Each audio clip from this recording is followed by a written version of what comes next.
The water stopped flowing on a Tuesday morning in August, right when Marcus Chen's tomatoes were at their most vulnerable stage. He stood in the middle of his 15-acre organic farm, watching the irrigation sprinklers sputter and die one by one like candles being snuffed out by an invisible hand. The silence that followed was deafening, no gentle hiss of water hitting soil, no rhythmic clicks of the sprinkler heads rotating, just the oppressive heat of the California sun beating. Down on $30,000 worth of heirloom tomatoes that would be worthless in 72 hours without water. Marcus had inherited this land from his grandfather, a stubborn Korean War veteran who'd turned a patch of scrubland into a thriving farm through sheer determination and backbreaking work. 3 generations of the Chen family had coaxed life from this soil, building it up year by year until it produced some of the finest organic vegetables in Riverside County. The farm wasn't just Marcus's livelihood, it was his legacy, his identity, his entire world. He pulled out his phone with trembling fingers and dialed the water district office, though he already suspected what he'd find. The automated system cheerfully informed him that his account was current, his payments up to date, and there were no reported outages in his area. Which meant only one thing: someone had deliberately cut off his water supply. The realization hit him like a physical blow. Marcus sank to his knees in the dusty earth, feeling the weight of impending disaster crushing down on him. He'd invested everything he had in this season's crop. His savings, his credit, even money borrowed against his grandfather's vintage tractor. If he lost this harvest, he'd lose the farm. And if he lost the farm, he'd lose the only thing that connected him to his family's history in America. As he knelt there in the dirt, Marcus's mind raced back to the conversation he'd had with his neighbor just 3 weeks earlier, Victoria. Hartwell had moved into the massive estate next door 18 months ago, buying up the old Morrison ranch and immediately setting about transforming it into what she called her dream property. She was a tech executive from Silicon Valley, one of those people who made more money in a year than Marcus would see in a decade, and she'd made it clear from day one that she considered his small organic farm an eyesore that diminished her property values.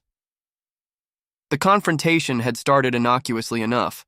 Marcus had been checking his fence line when he'd noticed construction crews working near the shared property boundary. Victoria had approached him with her usual condescending smile, clipboard in hand, and designer boots that probably cost more than his monthly grocery budget. "Marcus, darling," she'd said in that tone she used when she wanted something, "I'm so glad I caught you. I wanted to discuss a little situation we have with the water rights." Marcus had felt his stomach drop. Water rights in California were a complicated, contentious issue, and disputes between neighbors could drag on for years in court. What about the water rights? Victoria had pulled out a thick sheaf of legal documents, her manicured nails tapping against the papers. "Well, it turns out that when my property was originally surveyed back in 1923, there was an error in the boundary lines. According to my attorney, the aquifer that feeds your well is actually on my land. Technically, you've been stealing my water for, what is it now? 57 years? The words had hit Marcus like a slap across the face. "That's impossible. My grandfather drilled that well in 1967. We've had legal water rights for decades." "I'm sure your grandfather was acting in good faith," Victoria had said with mock sympathy, "but the law is the law. I've filed the proper paperwork with the county, and I'm afraid I'm going to have to ask you to cease using my water immediately." Marcus had stared at her, trying to process what she was saying. "Victoria, you can't be serious. That water feeds my entire irrigation system. Without it, my crops will die." "Oh, I'm very serious, Marcus, but I'm not unreasonable." Her smile had widened, revealing teeth as white and perfect as everything else about her artificial life. "I'm prepared to offer you a solution. I'll sell you water rights for, let's say, $50,000. That seems fair for exclusive access to an aquifer, don't you think?" $50,000. Marcus had nearly laughed out loud at the absurdity of it. He didn't have 50,000 cents, let alone $50,000. His entire operation ran on razor-thin margins, with every penny carefully budgeted and accounted for. The suggestion was so outrageous, so clearly designed to force him off his land, that he'd lost his temper for the first time in years. "This is extortion," he'd said, his voice shaking with anger. "You know I can't afford that kind of money. You're trying to steal my family's farm." Victoria's mask of civility had slipped for just a moment, revealing the cold calculation underneath. "I'm trying to resolve a legal dispute fairly.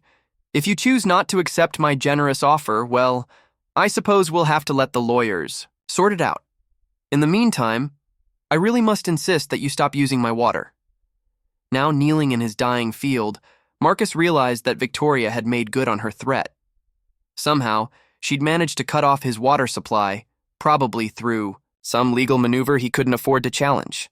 The woman who'd never worked a day of physical labor in her life, who'd never worried about where her next meal would come from, was systematically destroying everything his family had built. Marcus forced himself to stand up, brushing the dirt from his knees. He walked slowly through his fields, taking inventory of the damage that was already beginning. The tomatoes were starting to wilt in the morning heat, their leaves curling inward to conserve moisture. The peppers looked stressed, their usual vibrant green fading to a sickly yellow-green. Even his hardy squash plants were beginning to droop. He'd built this farm into something special over the past 15 years since taking over from his father. Marcus had been one of the first in the county to go fully organic, enduring years of reduced yields and skeptical neighbors, while he transformed the soil. He'd developed relationships with high-end restaurants in Los Angeles and San Diego, chefs who specifically sought out his heirloom varieties because of their exceptional flavor and quality. Food and Wine magazine had even featured his Cherokee purple tomatoes in an article about America's best small farms. All of that would be gone in a matter of days if he couldn't find a solution. Marcus walked to the old farmhouse where he'd been born, its weathered wood siding and wraparound porch a testament to simpler times. Inside, the walls were covered with 3 generations of family photos. His grandfather in his army uniform, proudly holding the deed to the farm.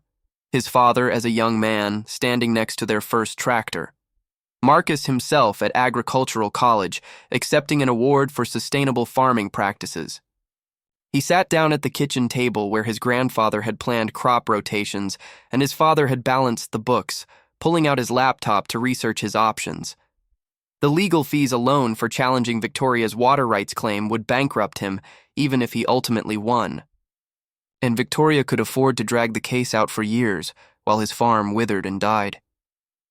As he scrolled through articles about water rights disputes, Marcus came across a story that made him sit up straight. A farmer in Kern County had been, in a similar situation, fighting a wealthy developer who'd tried to claim his water rights. The farmer had eventually won, but only after discovering that his opponent had falsified survey documents and bribed a county official. The case had made headlines when the developer was arrested for fraud and corruption. Marcus leaned back in his chair, his mind racing. Victoria was arrogant and ruthless, but she was also careless. Someone who would casually try to steal a neighbor's livelihood might cut other corners as well. If he could find evidence that her water rights claim was fraudulent, he might be able to turn the tables on her. He spent the next several hours researching Victoria Hartwell, diving deep into public records and news articles. What he found painted a picture of a woman who'd built her fortune through aggressive tactics and questionable business practices. Her tech company had been investigated by the SEC for accounting irregularities. She'd been sued multiple times by former employees for wrongful termination. Most interesting of all, she'd been involved in a similar dispute with a small winery in Napa Valley, using nearly identical tactics to force them to sell their land at below-market prices. As the sun began to set over his dying fields, Marcus felt something he hadn't experienced in weeks: hope. Victoria Hartwell thought she was dealing with a simple farmer who would fold under pressure. She had no idea that Marcus had graduated summa cum laude from UC Davis with a degree in agricultural business, or that he'd spent 2 years working for the state agricultural department before returning to run the family farm. She certainly didn't know that his college roommate was now a successful investigative journalist with contacts throughout California's legal system. Marcus picked up his phone and scrolled through his contacts until he found the number he was looking for. It was time to call in some favors and show Victoria Hartwell that she'd picked the wrong farmer to mess with. But first, he had to save his crop. Marcus walked out to his grandfather's old workshop and fired up the ancient diesel generator, running extension cords to power a series of pumps that... The call to his college roommate, Jake Morrison, had been the first domino to fall. Jake was now a senior investigative reporter for the Sacramento Bee, specializing in agricultural fraud and environmental crime. When Marcus explained his situation, Jake's response was immediate and intense. "Victoria Hartwell? Are you kidding me?" Jake's voice crackled through the phone. "Marcus, you just handed me the story I've been chasing for 2 years. That woman is dirty as hell, but she's been too smart to leave tracks. If she's pulling the same scam on you that she did in Napa, she might have finally gotten sloppy." Within 24 hours, Jake had arrived at the farm with a photographer and a legal expert who specialized in water rights fraud.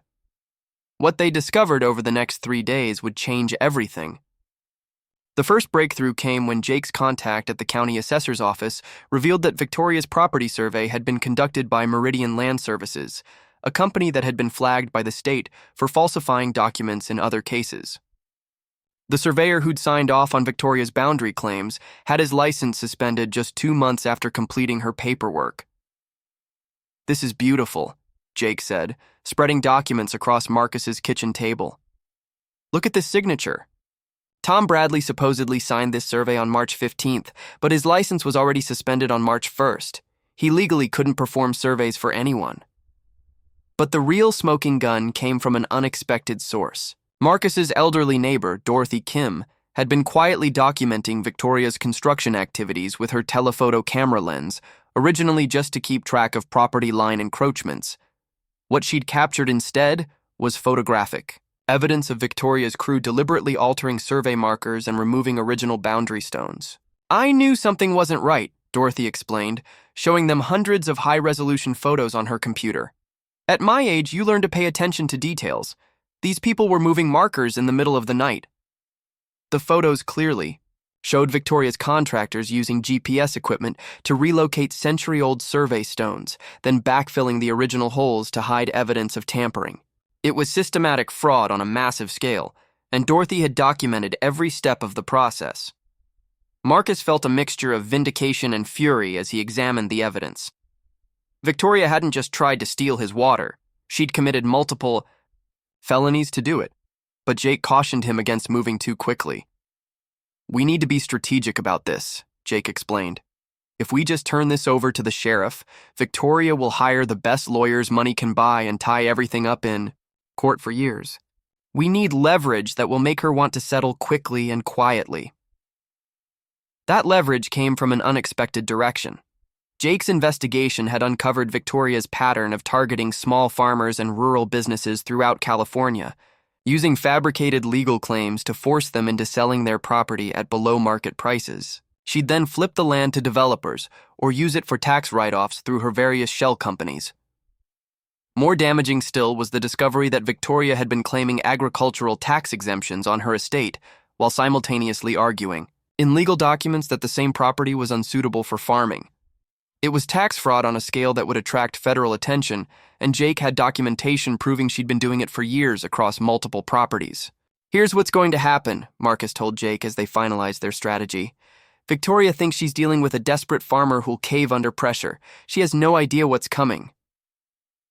The counterattack began on a Friday morning, exactly 2 weeks after Victoria had cut off Marcus's water. She was hosting one of her elaborate garden parties, the kind where Silicon Valley executives sipped organic wines and congratulated themselves on their environmental consciousness while standing on land they'd acquired through fraud. Marcus had spent the previous night setting up an irrigation system that would make Victoria's morning unforgettable.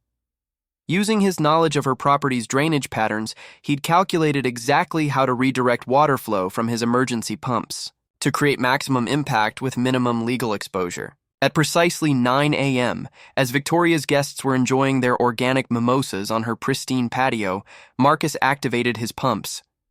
Within minutes, thousands of gallons of muddy irrigation water began flowing across her property, carrying with it the organic fertilizer he'd been unable to apply to his own fields due to her water theft. The screams from Victoria's party were audible from half a mile away as her guests fled from the torrent of brown water that turned her manicured lawn into a swamp. Her imported Italian marble patio disappeared under 6 inches of mud, and her prize-winning rose garden was transformed into a fetid bog. Victoria came storming across the property line in her ruined designer dress, her carefully styled hair hanging in muddy strings. "What the hell do you think you're doing?" she shrieked. Marcus stood calmly by his pump controls, wearing his grandfather's old overalls and a satisfied smile. "I'm irrigating my fields, Victoria. You know, farming. The thing people do on agricultural land. This is assault. This is property damage. I'm calling the police." "You go right ahead," Marcus replied evenly.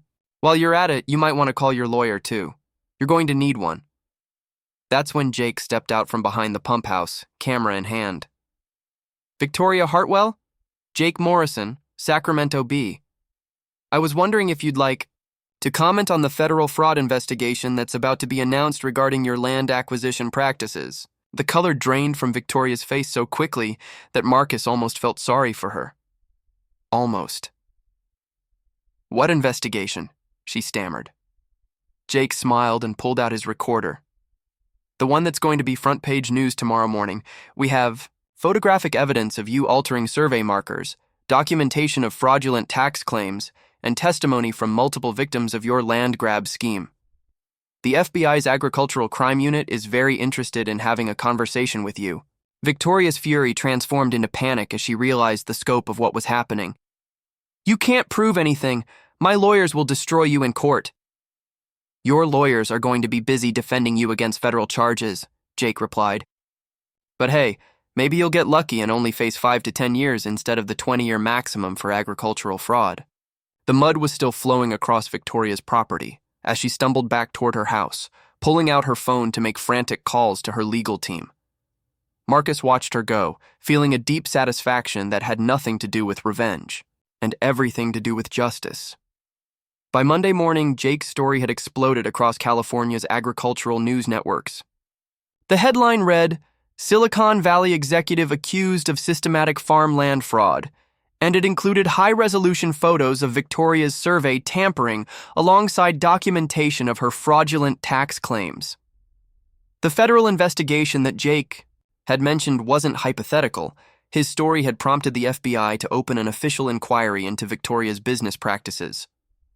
Within hours, agents were at her property with search warrants, seizing computers and financial records. But Marcus's favorite moment came Tuesday afternoon, when Victoria's lawyer called to discuss a settlement. She was prepared to pay him $50,000 to drop any potential civil claims and agreed to a confidentiality agreement about the water rights dispute.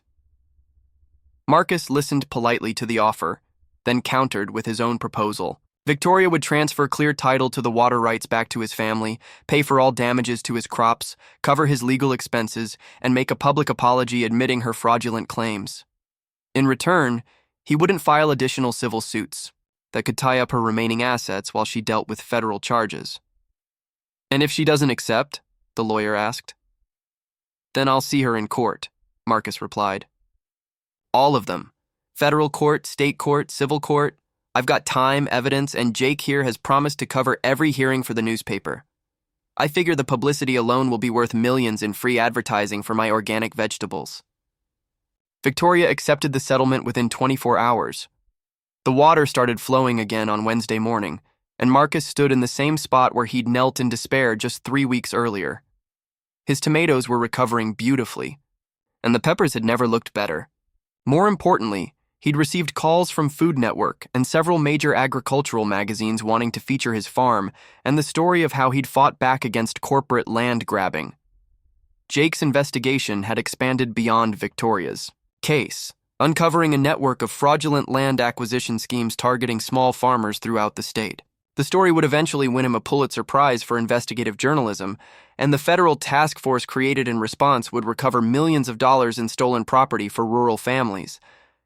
As for Victoria Hartwell, she ultimately pled guilty to multiple counts of fraud and was sentenced to 18 months in federal prison, followed by 5 years of probation and community service. Her tech company's stock price collapsed when the extent of her criminal activities became public, and she was forced to sell most of her assets to pay restitution to her victims. Marcus kept the photo that Jake's photographer had taken of Victoria's muddy garden party, not out of spite, but